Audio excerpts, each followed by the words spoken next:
আসসালামু আলাইকুম বন্ধুরা। এই রোদ এই বৃষ্টি আমাদের রংপুরে বেশ কয়েকদিন গরমের পর বৃষ্টি দেখে নিজেকে আর ধরে রাখতে পারলাম না, তাই একটু বৃষ্টিতে ভিজলাম। প্রচণ্ড রোদ গরম মানুষকে অস্থির করে ফেলছিল। বৃষ্টিটা হওয়ার পর আমরা সবাই অনেক খুশি। বন্ধুরা, ভিডিওটা ভালো লাগলে অবশ্যই লাইক, কমেন্ট, সাবস্ক্রাইব করবেন। আরও সুন্দর সুন্দর নতুন যেন আপনাদের ভিডিও দিতে পারি, দোয়া করবেন। আমার মতো বৃষ্টিতে ভিজতে কে কে পছন্দ করেন অবশ্যই কমেন্টে জানাবেন। বৃষ্টির পানি কত সুন্দর, ঠান্ডা।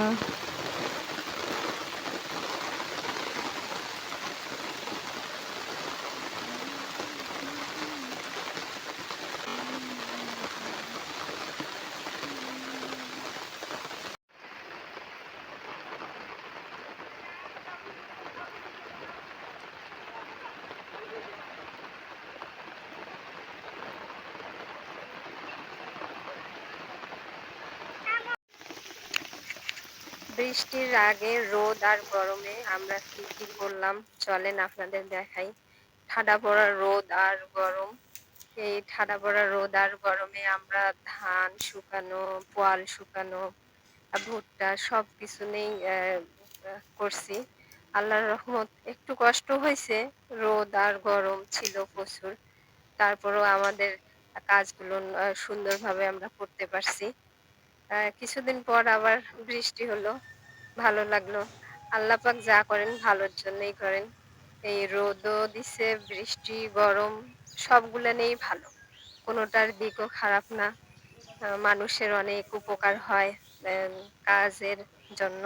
যারা গ্রামে থাকে তারা এই রোদ বৃষ্টি গরমের মধ্যেই কাজ করে অভ্যস্ত, তাদের কোনো সমস্যা হয় না। আর যারা শহরে থাকে তারা তো এইসব কাজ সম্বন্ধে সঠিকভাবে জানেই না। এতটাই রোদ ছিল যে মানুষ 2-3 দিনের মধ্যে ধান, পোয়াল সবগুলা নিয়ে একদম শুকাই নিছিল। আল্লাহর রহমতে কোনো সমস্যা হয়নি। ধান, পোয়াল সবগুলো শুকানোর পরেই এই বৃষ্টিটা হলো।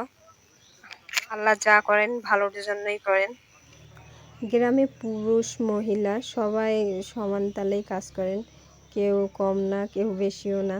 পুরুষরা যেমন ধান কেটে নিয়ে আসে জমি থেকে, আর মহিলারা ধান সেদ্ধ করা, শুকানো, পুয়াল শুকানো সব কিছু নিয়েই মহিলাদের করতে হয়।